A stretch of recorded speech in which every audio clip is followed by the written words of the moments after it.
The first time I realized my wife was having an affair, I didn't find lipstick on a collar or a suspicious text message. I found silence. The kind of silence that only exists when someone has already left you emotionally, but is still pretending to be home. Emily smiled at dinner, kissed my cheek before work, and called me sweetheart in front of friends, yet her eyes never met mine for more than a second.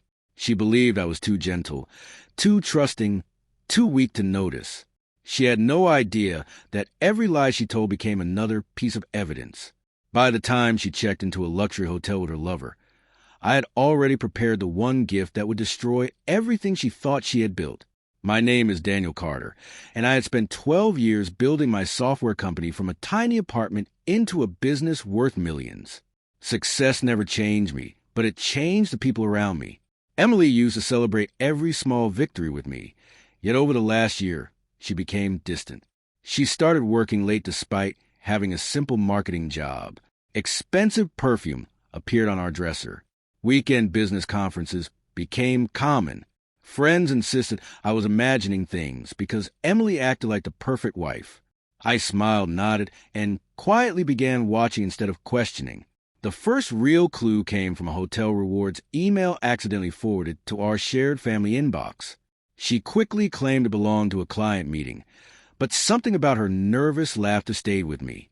Instead of confronting her, I hired a licensed private investigator. For 3 weeks, he followed her routine without interference. Then he called me one rainy Thursday afternoon. His voice was calm, almost apologetic. "Mr. Carter," he said, "your wife isn't attending business meetings. She's seeing the same man every week." My chest tightened, but strangely I didn't cry. I simply thanked him and asked for every photograph. The photographs were brutal because they were ordinary. Emily laughing beside another man in a cafe. Emily holding his hand while crossing a street. Emily kissing him outside an expensive restaurant. There was no misunderstanding left. His name was Ryan Mitchell, a wealthy real estate developer who loved showing off expensive cars and designer suits online. The investigator explained they had already booked a luxury hotel for Saturday night. That was when I realized I wasn't interested in revenge fueled by anger. I wanted something unforgettable, something that would expose every lie without me raising my voice once. For the next 48 hours, I prepared carefully. My lawyer finalized divorce papers. My financial advisor froze joint investment access, according to legal advice. Every valuable asset already belonged to protected business trusts created years earlier. Emily believed she would leave with half of everything, but she had never bothered understanding how our finances actually worked. Then I bought a beautifully wrapped black gift box tied with a silver ribbon. Inside was a leather folder containing divorce documents, copies of the investigator's photographs, and a single handwritten note. It simply read, "The hardest person to fool is someone who stopped believing your excuses months ago." Saturday evening finally arrived. My investigator texted exactly as planned. Emily had checked into the Grand Regency Hotel with Ryan. I drove there wearing the same calm expression I used during business negotiations. The concierge recognized me because my company regularly hosted charity events there.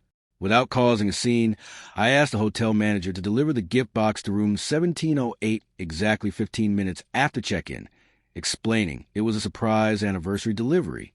He smiled politely, never realizing he was delivering the final chapter of marriage already beyond saving.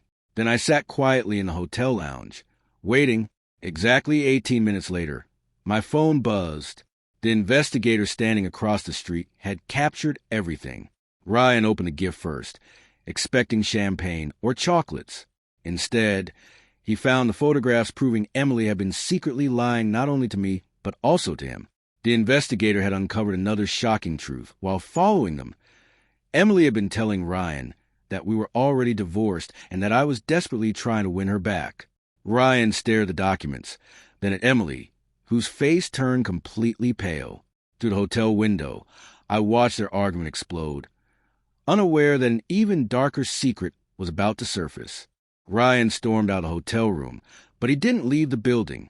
Instead, he marched straight to the front desk demanding answers. Emily chased after him, begging him to listen, insisting there had to be a misunderstanding. She kept repeating that I was manipulating the situation to ruin her happiness.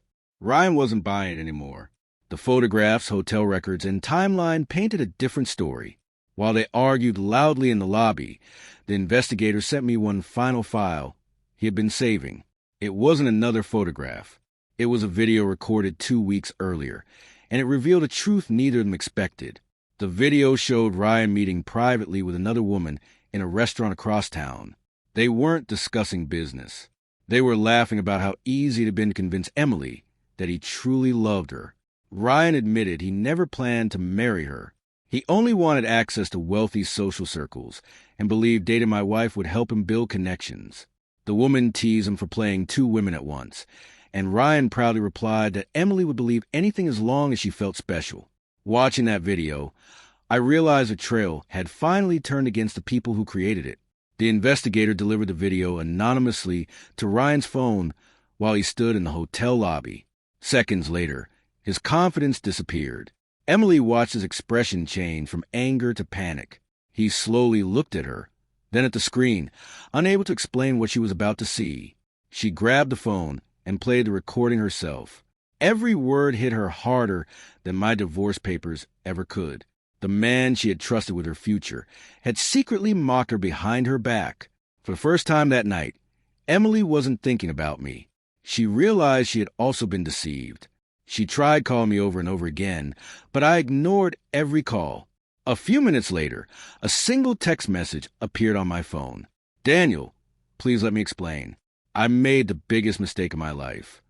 I stared at the screen before locking my phone without replying. There was nothing left to explain. Trust doesn't disappear because of one bad decision. It disappears after hundreds of lies, broken promises, and carefully hidden secrets. By the time someone asked for another chance, the relationship often ended long before they realized it.